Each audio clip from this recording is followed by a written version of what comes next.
देखिए, आज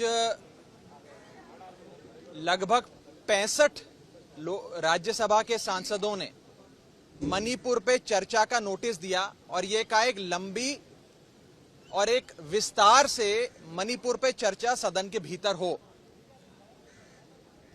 अगर सत्ता पक्ष ये चाहता है कि मणिपुर पे चर्चा हो और अगर सत्ता पक्ष चर्चा कराने के लिए प्रतिबद्ध है तो उन 65 नोटिसेस में से कोई एक भी नोटिस पे अपनी स्वीकृति दे दीजिए और चर्चा शुरू हो जाएगी।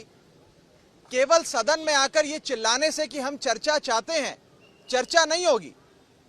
65 नोटिस शायद आज तक भारत के संसदीय इतिहास में, राज्यसभा के इतिहास में 1952 से लेकर आज तक पहली बार इतनी बड़ी संख्या में सांसदों ने 267 का नोटिस दर्ज कर कहा कि हमारे देश का एक अभिन्न अंग, हमारा एक बहुत ही महत्वपूर्ण बॉर्डर स्टेट मणिपुर जल रहा है, मणिपुर के विषय में चर्चा हो। लेकिन सरकार ये चर्चा नहीं चाहती। मॉनसून का सत्र 20 जुलाई 2023 को शुरू हुआ था, आज 31 जुलाई 2023 है। 11 दिन हो गए। 11 दिन में किसी एक भी दिन अगर सरकार मणिपुर पे चर्चा करा लेती तो बाकी के वर्किंग डेज बच जाते और उसमें लेजिस्लेटिव काम हो जाता। हम भी चाहते हैं कि सदन चले।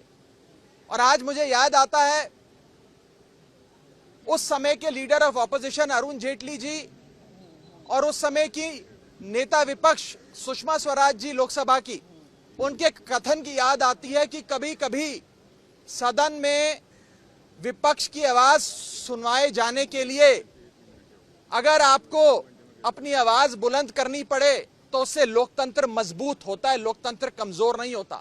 और आज उसी कथन का हवाला देते हुए हम चेयरमैन साहब से, सभापति जी से हाथ जोड़कर विनती करना चाहेंगे कि मणिपुर के विषय पे चर्चा हो। और जब जब एक विस्तार से लंबी चर्चा होती है, संसदीय कन्वेंशन ये कहता है कि देश के प्रधानमंत्री जी आकर उस बहस में हिस्सा लेते हैं। जैसा कि अभी बताया गया, देश के कई प्रधानमंत्री सदन के भीतर आकर इस विषय पे जब भी रूल 267 के हिसाब से बहस हुई है, सदन के भीतर आकर उन्होंने अपना वक्तव्य दिया है। जवाहरलाल नेहरू जी से लेकर डॉक्टर मनमोहन सिंह तक तमाम प्रधानमंत्री सदन के भीतर आए और अपना वक्तव्य दिया।